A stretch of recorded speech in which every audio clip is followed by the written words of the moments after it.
नमस्कार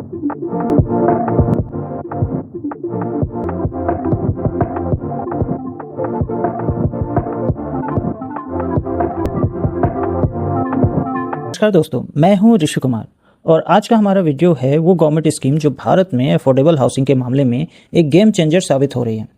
मैं बात कर रहा हूं दोस्तों स्वामी इन्वेस्टमेंट फंड की। स्वामी जिसका फुल फॉर्म होता है special window for affordable and mid income housing. अगर आप जानना चाहते हैं कि यह क्या है, क्यों शुरू हुआ और इसका उद्देश्य क्या है, किन्हें लाभ होगा और कैसे यह आपके घर और मकान को खरीदने में आपके घर के सपने को पूरा कर सकता है, तो ये वीडियो आखिर तक जरूर देखें दोस्तों। पहले जान लेते हैं कि स्वामी फंड है क्या।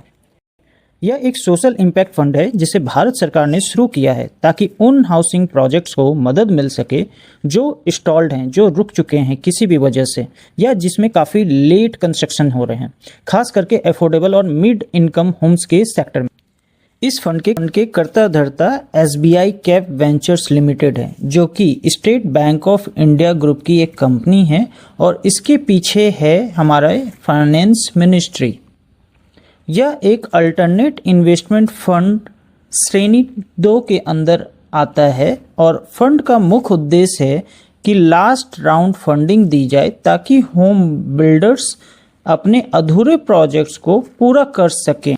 अगर मैं बिल्कुल इसे एक देसी भाषा में बताऊं तो लेट्स सपोज अगर आपने कोई अपना घर बुक किया है और वो किसी प्रोजेक्ट्स का पार्ट है, किसी डेवलपर के अंदर आता है और किसी भी वजह से अगर वो रुक गया है, जिसके वजह से आप परेशान हो रहे हैं कि आपका घर कब तैयार होगा, तो स्वामी फंड ऐसे प्रोजेक्ट्स को फंडिंग देता है जिससे आपके सपनों का घर समय पर आपको मिल सके, डिलीवर हो सके। Now let's know the importance of the स्वामी फंड। जैसे कि आप सभी को पता है बहुत सारे प्रोजेक्ट वर्षों से रुके हुए थे, होम बायर्स की उम्मीदें टूट रही थी। इस फंड ने उन्हें भरोसा दिया है कि उनका घर टाइम से मिल जाएगा। जब इस तरीके के रुके हुए प्रोजेक्ट्स पूरे होते हैं दोस्तों, तो construction work, labour wages, raw material, supply chain सबको चालू किया जा सकता है। इससे अर्थव्यवस्था को भी फायदा होता है। साथ ही साथ बैंकिंग सेक्टर में NPAs जिसे हम नॉन परफॉर्मिंग एसेट्स जानते हैं, उसे भी बढ़ने का डर हो जाता है क्योंकि होम बिल्डर्स लोन नहीं चुका पा रहे थे। यह फंड उस रिस्क को भी कम करता है। Now let's understand the eligibility to get the स्वामी फंड। सो पहला पॉइंट ये है दोस्तों कि project must be comes under the real estate regulation development act, जिसे हम रेरा बोलते हैं। रेरा के अंतर्गत वो प्रोजेक्ट आना चाहिए। दूसरा प्रोजेक्ट ये है दोस्तों कि project must comes under affordable और mid segment group. Third part is project network positive होना चाहिए, अर्थात बिक्री योग यूनिट्स प्लस अनसोल्ड इन्वेंट्री का वैल्यू प्रोजेक्ट को पूरा करने के खर्चों से अधिक होना चाहिए। इसके अलावा प्रोजेक्ट का बहुत सा काम हो चुका हो, अगर मैं अप्रॉक्स बात करूं तो 30-40% काम ऑलरेडी हो चुका हो, उसके बाद वो इंस्टॉल्ड हो गया हो या रुक गया हो। कहते हैं कि इतना काम हो चुका हो कि लास्ट माइलेज फंडिंग की बात कर सकें।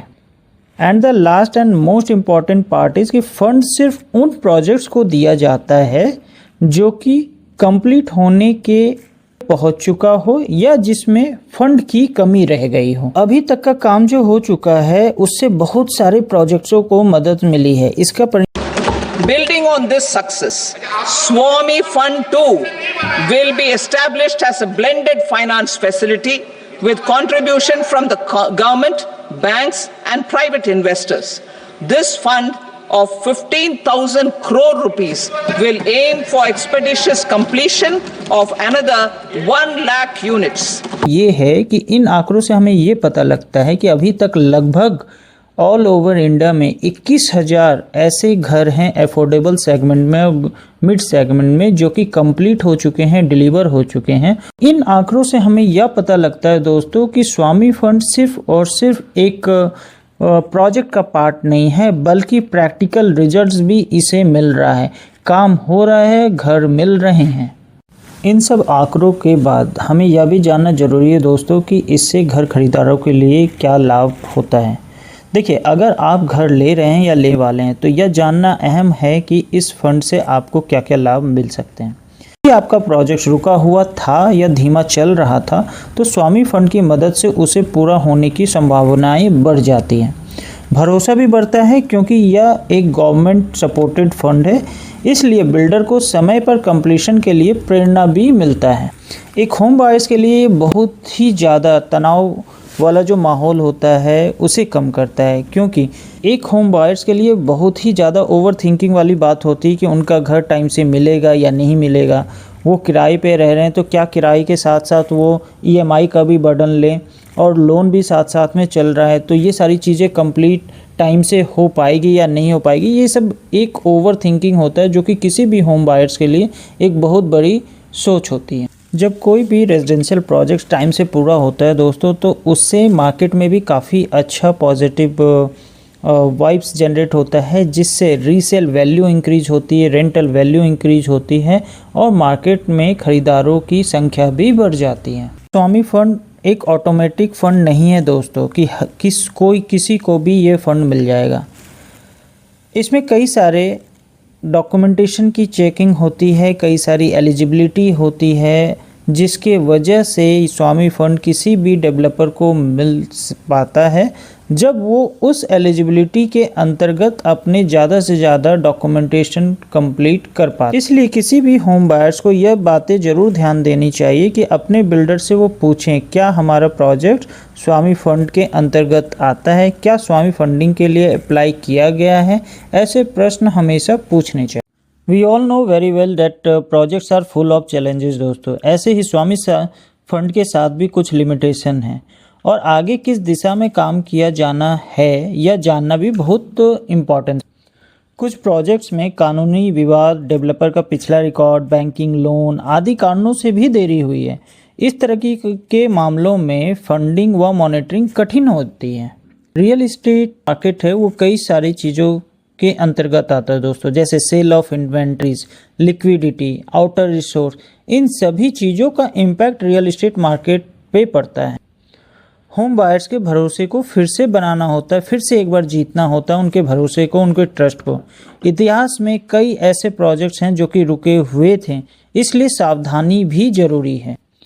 सरकार ने स्वामी फंड 2.0 की घोषणा की है, जिसमें लगभग 15,000 करोड़ का एक्स्ट्रा फंड रखा गया है ताकि अगले 1 लाख यूनिट्स पूरे कर सकें।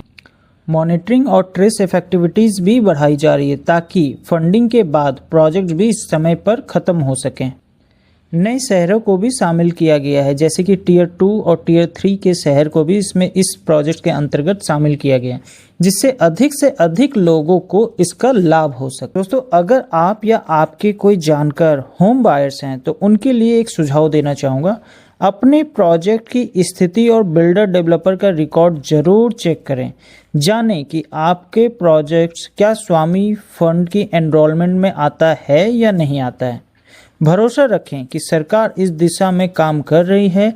अगर आपको यह वीडियो पसंद आया हो तो लाइक जरूर करें दोस्तों, सब्सक्राइब भी करें और बेल आइकन दबाना ना भूलें, ताकि जब भी हम ऐसे जानकारी पूर्ण वीडियो लाएं तो आपको नोटिफिकेशन मिलता रहे। कमेंट में बताइए दोस्तों, क्या आपका प्रोजेक्ट स्वामी फंड के अंतर्गत आता है या नहीं। जरूर कमेंट में बताएं, आपके कमेंट का हमेशा इंतजार रहेगा। धन्यवाद। अगली बार मिलते हैं एक नए विषय के साथ, तब तक के लिए जय हिंद, जय भारत दोस्तों।